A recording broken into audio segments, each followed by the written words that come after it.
Donc on va essayer dans cette séquence de dessiner des figures plus complexes, c'est-à-dire des lignes de sens divers, des, inclinées, séparées par des angles de valeur quelconque.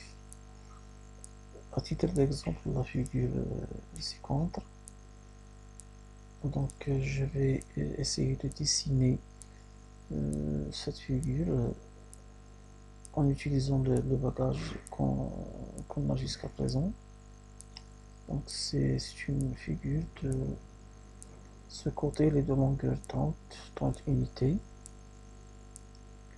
Je vais essayer de le reporter ici, une ligne de longueur 30 unités, laquelle je vais prendre comme référence. Donc bien sûr, je tape sur valider deux fois pour terminer la commande ligne. Alors normalement, pour terminer les autres côtés, on dit à AutoCAD de prendre le repère et de le placer ici comme on a déjà fait pour le rectangle. Ça c'est un schéma, je schématise seulement, c'est pas la réalité. Normalement, on dit à AutoCAD avec de arrobas de porter ce repère et de le mettre ici pour dessiner le deuxième côté. Donc je vais essayer de faire ça pour dessiner le côté de longueur 25. Donc la commande ligne.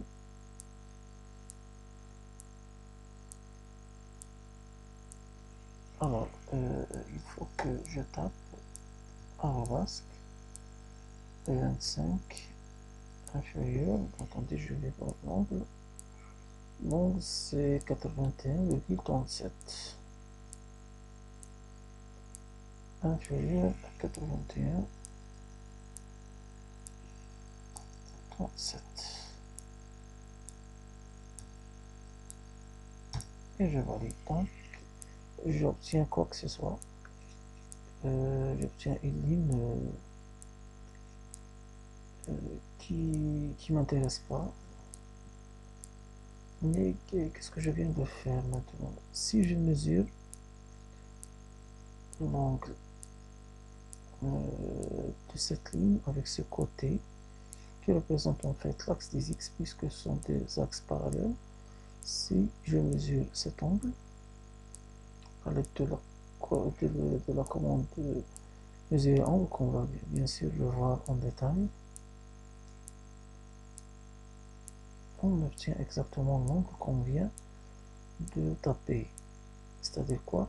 C'est-à-dire que AutoCAD reconnaît toujours, quand on utilise les coordonnées polaires, il reconnaît toujours l'angle que fait le nouveau segment, c'est-à-dire le segment que je vais dessiner avec l'axe des x.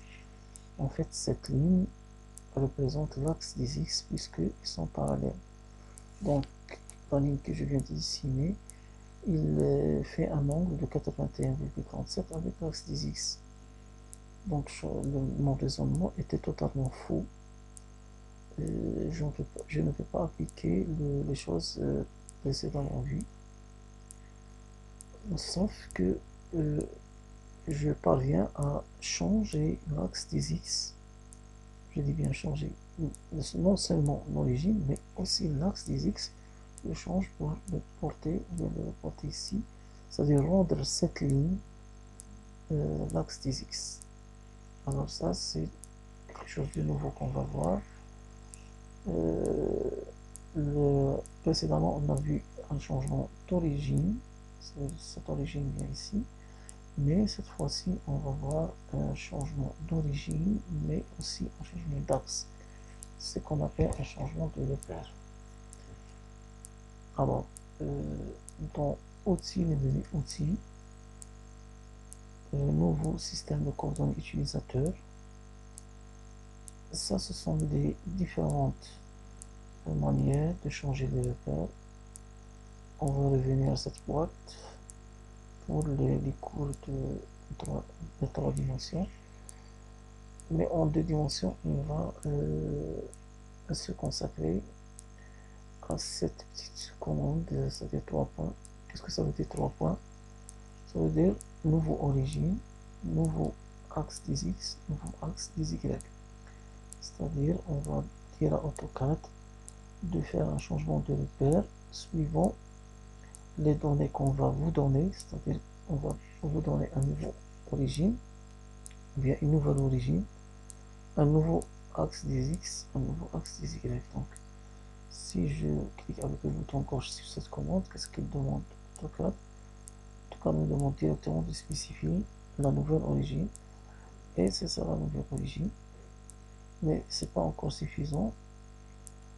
Alors, qu'est-ce qu'il y a AutoCAD dans le spécifier un point dans la zone positive de l'axe des x, par exemple cette extrémité. Alors, AutoCAD pose la question spécifier un point dans la zone positive de l'axe des y. Je clique quelque part ici parce que AutoCAD va générer un axe directement perpendiculaire à l'axe qu'on vient de bien à l'axe des x. Bon, maintenant, si je dessine des lignes orthogonalement, ils vont poursuivre le nouveau repère. Ok, donc maintenant je peux appliquer ce que je viens de faire, la commande ligne. Je clique ici.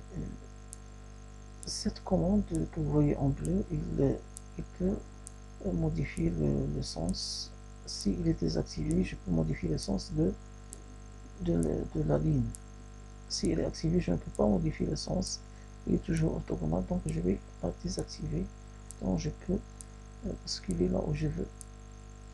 Alors, le côté, il est de longueur 25 et l'angle polaire, sont 81. L'angle est 81,37, c'est-à-dire ce point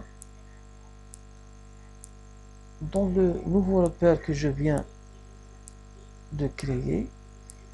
Et là, les coordonnées polaires R est égal à 25 et θ est égal à 81,37 que je vais taper ici. Donc 25 inférieur à 81,37. Alors attention, le 81,37 c'est un nombre décimal, c'est pas une notation de coordonnées, c'est un nombre décimal. Donc pour différencier AutoCAD, de cette notation, il suffit de taper le point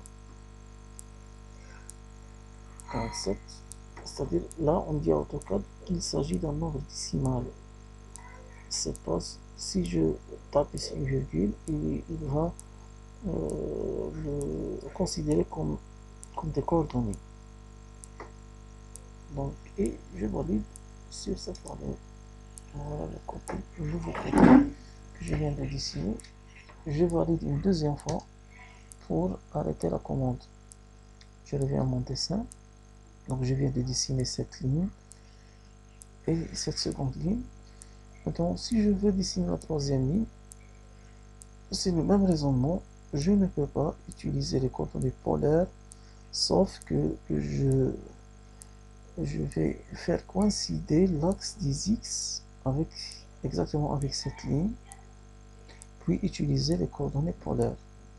Coordonnées polaires pour ce point, dans ce repère, ce nouveau repère que je vais créer. Coordonnées polaires seront 20, est égal à 20, et l'angle 108,2. Je reviens à AutoCAD. La commande que je viens d'utiliser, outil, nouveau système de coordonnées utilisateur, la méthode 3 points, qui veut dire nouvelle origine, nouveau axe des x, nouveau axe des y. AutoCAD demande alors la nouvelle origine, la voici. Il demande le nouveau axe des x, ou bien un point qui appartient au nouveau axe des X, par exemple ce point, et un point qui sera généré automatiquement et qui appartient à l'axe des Y. À l'aide de la commande ligne, je trace le côté suivant avec les coordonnées polaires. R est égal à 20, θ est égal à 108 et virgule 82. Donc 20 inférieur à 108. Alors attention, c'est le point, mais c'est pas la virgule, car c'est pas un chiffre, il ne s'agit pas de coordonnées, mais d'un chiffre décimal. Et je valide. Donc pour le reste, je vais joindre. Soit je vais utiliser un nouveau changement de repère sur lequel je vais tracer un nouveau point, soit je joigne directement les deux extrémités. Et bien sûr, je valide. Là, si vous voyez, le repère est toujours relatif.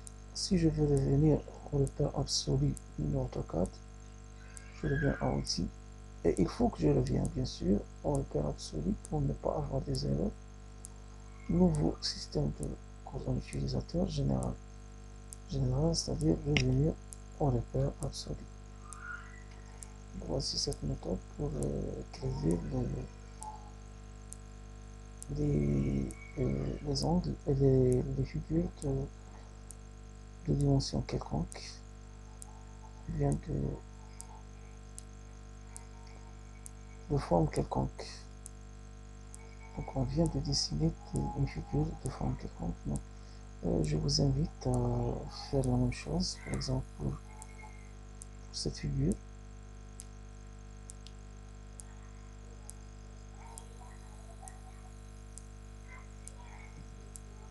Essayez de faire cette figure en utilisant ce qu'on vient de voir. Donc voici les côtés.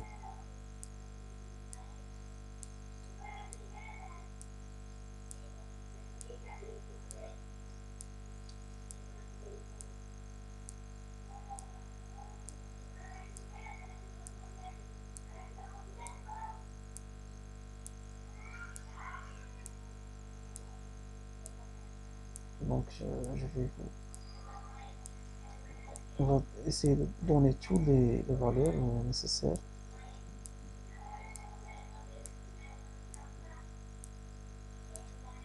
Les angles, les mesures.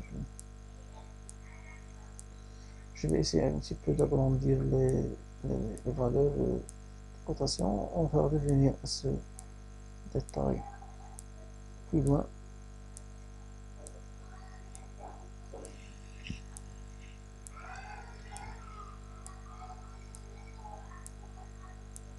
Voilà, donc vous avez tous les angles, les côtés, peut-être c'est un petit peu grand, je vais diminuer un petit peu la hauteur.